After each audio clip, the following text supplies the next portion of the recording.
2025 ආසියානු කුසලානයට ඉන්දීය ක්‍රිකට් කණ්ඩායම ක්‍රීඩා කරන්නේ නැති බව ඉන්දීය මාධ්‍ය සහ විදේශ මාධ්‍ය මීට දින කිහිපයකට පෙර සඳහන් කරලා තිබුණා. නමුත් දැන් මේ අදහස වෙනස් වෙලා තියෙනවා. ඉතින් දැන් අලුතෙන්ම ලැබුණු පණිවිඩයට අනුව ඉන්දියාව 2025 ආසියානු කුසලානයට සහභාගී වී ක්‍රීඩා කරන බව තමයි ඉන්දීය මාධ්‍ය සඳහන් කරලා තියෙන්නේ. ඒ වගේම මෙවර ආසියානු කුසලානයේ සත්කරගත්තේ ඔවුන් සතු කරගන්නා බවද ඉන්දීය මාධ්‍ය සඳහන් කරලා තියෙනවා. ඉතින් ඒ අනුව කණ්ඩායම් 8ක් සමගින් ආසියානු කුසලානය සැප්තැම්බර් මාසයේදී පැවැත්වීමට නියමිතයි.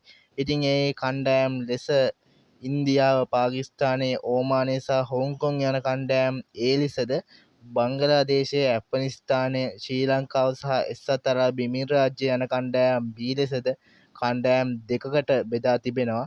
2025 ආසියානු කුසලානය පැවැත්වෙන දින සහ වේලාවන් පිළිබඳව තවමත් නිල වශයෙන් නිවේදනය කළා නැහැ. ඉතින් අපි ඒ පිළිබඳව ඔබට පසුව දැනුවත් කරන්නම්. ඉතින් තවත් මේ වගේ අලුත් වීඩියෝකින් හමු වෙමු.